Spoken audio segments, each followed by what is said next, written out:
One of my favorite theologian and authors is a guy named Brian McLaren. And Brian suggests that there are two ways to read the Bible: frontwards and backwards. Frontwards and backwards. We usually read the Bible backwards. What he means by that is we as modern Christians look backwards to Jesus. Right? We look backwards to Jesus through the lens of those who have interpreted him. So we can begin with those who are closest to us in time. Maybe, we look through people like Billy Graham or the Pope, or whoever it is, depending upon your theological persuasion. And going further back, we encounter people like John Calvin or John Knox, John Wesley, Martin Luther. Further back, we see people like Thomas Aquinas, St. Augustine.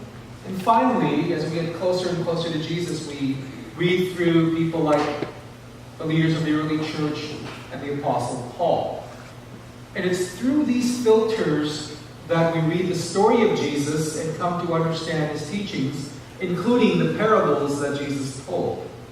The parable that Pearl read this morning, the parable of the prodigal son, is, along with the parable of the Good Samaritan, probably the best known of the parables of Jesus.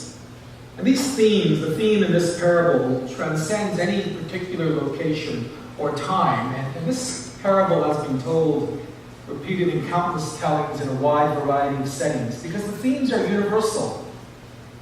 The beginning of this parable speaks about the brashness of youth, right? This generation gap between the father and the son, the longing of the younger son to leave the restrictions of his upbringing, to strike out on his own, to make his own way in the world. And who among us hasn't imagined at one time or another, especially when we were younger, I think, running away from home, running away from those places where we felt constrained by the boundaries of age regulations, of cultural assumptions, or family expectations. Everyone probably felt at some point or another, I'm going to make a break for it. The younger son asks for, and he's given his share of the property. But he is young, and he's not as mature as he thinks he is. Soon enough, he takes all that he has, and he leaves home for the lure of the bright lights in the big city. And there his life becomes a cautionary tale of wasteful living and broken dreams.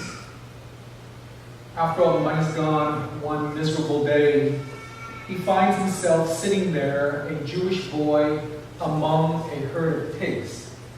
And he comes to his senses and says, I gotta go home. I gotta go home. He expects to be treated accordingly as one who has rebelled against expectations, as one who has rejected his upbringing.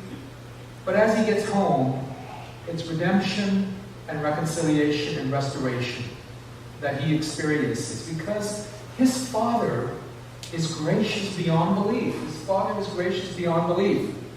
Then in this parable, there's the matter of the older brother. And he's righteously angry with his brother's return. Rather than good riddance, it's now good grief. He's back. His gripes regard issues around justice and fairness and what's appropriate. But there's even more than what he's willing to admit, right? There are themes in here of forgiveness, or lack thereof, sacrifice, mercy. These things underlie what the older brother is struggling with at the return of his brother. Fittingly, the father does not ignore his older son, and he goes out to him as well.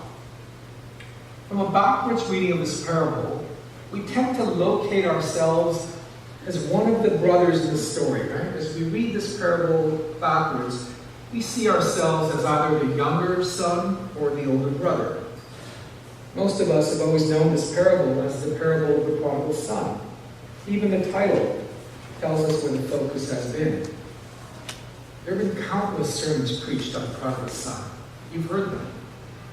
Of the one who was lost and then who was found. And there may be just as many preached on the older son who stayed at home. In fact, I think he's the de facto Presbyterian in the story. Right? He's dutiful, he's diligent, he's not flashy, doesn't seem to have much of a sense of humor, but he's got a strong sense of justice. What's right, what's not. But when Jesus was telling this parable, What do you think the listeners fastened themselves onto? What do you think the people listening to this parable thought? Oh, I get it. I relate to that person. Remember who it was that Jesus was telling the parable to? It was the scribes and the Pharisees. Their grumblings about the company that Jesus was keeping. This man, he eats with sinners, right? He eats with sinners. That led Jesus to tell this parable. The figures of the older brother and the younger son wouldn't have caught the attention of the scribes and the Pharisees. They wouldn't have been important to them. But the portrayal of the Father, well, that was something that would have caught their attention. You know, in some ways, when we read the Bible backwards, when Jesus is the one to whom we must get, as we work through these series of filters, we impose 2,000 years of interpretation upon what Jesus said. Right? We've got to go through all of these filters to get to what Jesus said. And much of that interpretation over these last 2,000 years has really been about the individual responsibility, individual salvation. The focus has been on the individual. And so we find ourselves in the parable as the rebellious son or the resentful son. But what if we read the Bible frontwards? With Jesus as our destination of interpretation rather as the departure point of interpretation. What if we read it frontwards as Jesus as our destination? Instead of working backwards through a series of interpretive lenses, what if we move frontwards, starting from Adam and creation, and Abraham, covenant, Moses, the promise, David, the prophets, and even John the Baptist? If we locate Jesus in the light of the story that has unfolded since his time on earth this way, we'll understand him in one way. But if we locate him emerging from a story, within a story that has been unfolding through his ancestors from the beginning of creation, that Jesus is the fulfillment of promise and prophecy. If we locate him in that story, then we might understand him in an entirely different way. Rather than seeing the parable before us as what it might say about us, what if we were to look at the parable in terms of what it says about God? The figure of focus in Jesus telling of the parable wouldn't have been the prodigal son or the older son. It would have been the prodigal father. The word prodigal means wasteful. And I think we could all agree that the actions of the son were wasteful, but his prodigality, the son's prodigality, pales in comparison to the wastefulness of the father. Teacher, preacher, and author Barbara Brown Taylor wrote a sermon on this text called The Parable of the Dysfunctional Family. And in that sermon, she notes that there are concepts in this parable that we in the 21st century in the West have really no reference for, such as the huge honor that is owed to the patriarch of a clan, right? The huge honor that the patriarch of a clan holds, and the elaborate code for keeping that honor in place. Patriarchs did not run. They walked. They strolled. They don't run. They don't leave their places at the head of a table when their guests are present to go see what's wrong with the son who won't come into the party. Patriarchs told their children what was going to happen, and they expected to be obeyed. But this father in the story Jesus tells, this father seems weak. He's got two rebellious sons that he could not or would not control. And this father is willing to sacrifice his honor to keep his family and his community together. When we read the Bible frontwards and read the stories of Jesus as Jesus intended, in the context in which he told them. Remember when Jesus told this parable, Paul hadn't interpreted it, Luther hadn't interpreted it, Calvin hadn't interpreted it, right? We had not 2,000 years of interpretation. Jesus told this parable within the context of his culture, of his life. Right?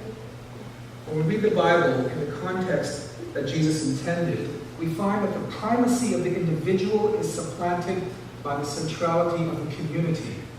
The primacy of the individual is supplanted by the centrality of the community.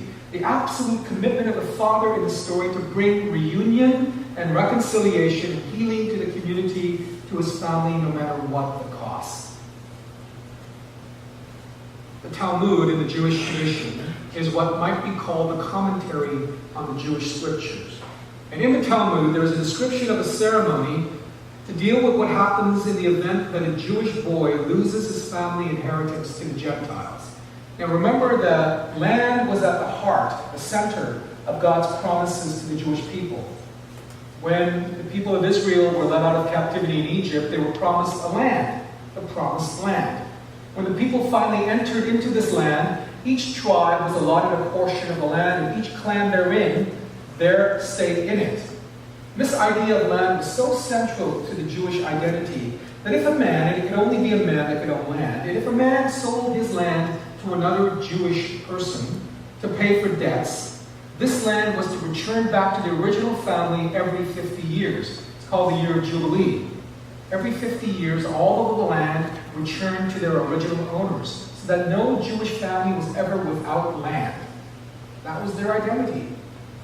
So given the importance of the land, it's understandable that there were severe consequences for any Jew who lost his land to a Gentile, thereby giving up his inheritance that he had received from the Lord. And there's a ceremony called the Ketzatzah. If a Jewish man loses the family inheritance and shows up in the village again, the villagers can fill a large earthenware jar with burned nuts and corn, and then they break that jar in front of the offender and shout his name out loud, pronouncing him cut off from his people. After that, he becomes a cosmic orphan, who might as well go back and live with the pigs. So maybe that's sort of what might have awaited the younger son as he made his way back to the father. News would have reached the community. Hey, you know that useless kid that took off with his father's share of the property? He had squandered all that property in dissolute living. You know that kid? He's back. He's coming home. The community would gather and essentially excommunicate him from his heritage, from his people, and from his identity. And yet, the father, the patriarch, sees him first while he's a long ways off. It's almost like he was looking for him, right? It's almost like he's out there looking for him. And he runs to him, hitching up his long robes, exposing his ankles, breaking every rule in what not to do as a patriarch handbook. His actions may cost him his honor. People might look and say, look at that. His actions may cost him his honor, but it's a price he's willing to pay. And before the community can strip his son of his identity, the father restores his identity. There's a sense of urgency. You listen. Quickly he orders his servants, get the best robe and put it on him. Get a ring on his finger. Put sandals on his feet. Do it quickly. Get that fatted calf and get dinner started. Because we're going to have a party, a feast like nothing this community's ever seen. This father is going to throw his son a party before the community can throw him a Ketzatzah. As Taylor Brown puts it, the prodigal son is saved, but not in isolation. He's saved by being restored in a relationship to his father, with his family, with his clan, with his village, and with his people. And it doesn't end there. There's the matter of the older son, the one who gets lost without ever leaving. As we've noticed, there's a lot for the older son to get angry about, right? His brother has lost his share of the inheritance, and yet now has returned home. Guess whose inheritance is going to get used up in providing for this guy's needs? How come the younger brother gets the best robe in the house? How come he gets the fatted calf when all he deserves is a fat lip?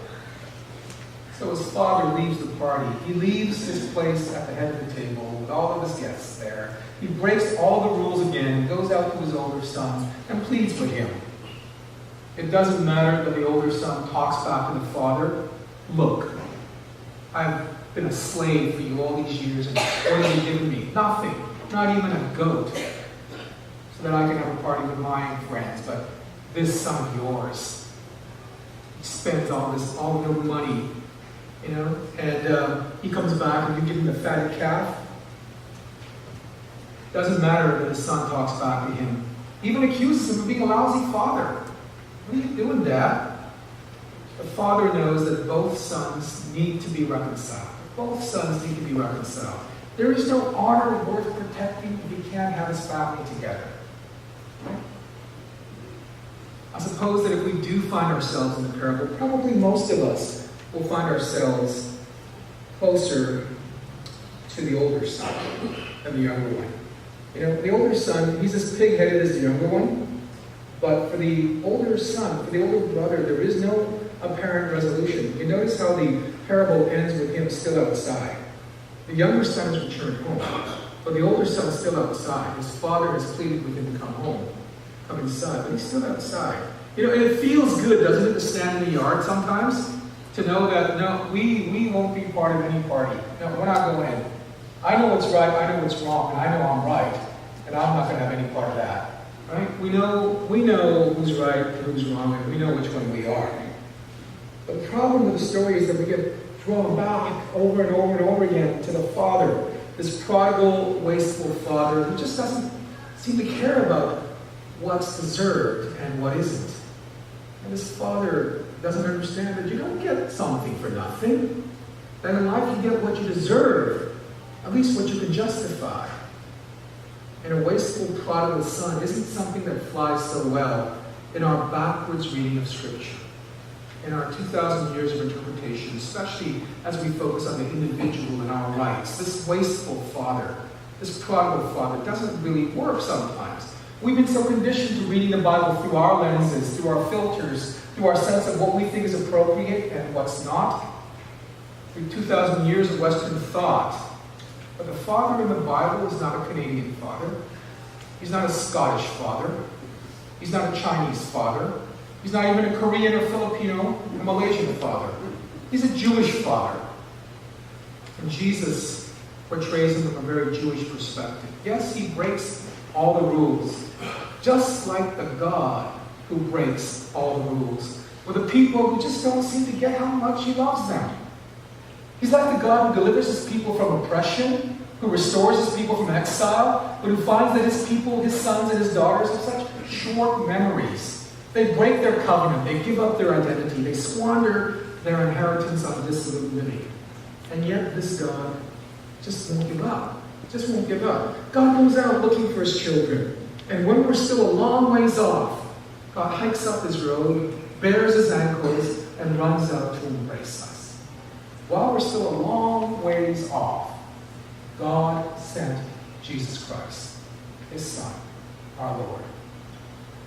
Not something that we can justify, not something that we deserve. Just a gift from God. Maybe it's a wasted gift. It's an act of prodigality. If you look at all that seems wrong in the world today, maybe it seems that way. But you know what? God is not interested in measured responses. God is not interested in measured responses. And grace, by its very nature, is wasteful. Grace wouldn't be grace if it wasn't wasteful. If I gave you exactly what you deserved, it's not grace. Grace, by its very nature, is wasteful. Grace is something we haven't earned or deserved. It's something we know because of the prodigal, extravagant nature of God. God doesn't give us what we deserve. God gives us so much more. So in the season of Lent, maybe we can move away from identifying with the younger brother or the older brother, and maybe we need to look more and more at the prodigal father. Because that's what Jesus was getting at, right? That's what Jesus was getting at. This fellow welcomes sinners, and he eats with them. That's what the scribes and the Pharisees said at the beginning of our text today. He sure did, and he sure does, right? He sure did, and he sure does. Over 2,000 years, we've become pretty good at restricting who Jesus should welcome and who Jesus should eat with. But the parable today would challenge those kinds of interpretations. In the season of Lent, may the example of our prodigal God invite us to examine whether we would dare to be prodigal in our grace and with our love. Would we dare to be prodigal with our grace and with our love? Do we want to give people only what they deserve? Or will we be extravagant with our love, with our grace? God invites us to think about whether we would sacrifice our honor, our individual rights, for the sake of community, for the sake of family, for the sake of the other. You know, we could stand in the yard, and God, our prodigal Father, will stand there with us as long as it takes. But the reality is that there is a party going on. There is a party going on, and we are invited, all of us. And we can go to the party, just as we are, as long as we don't insist on staying that way. Thanks be to God. Amen.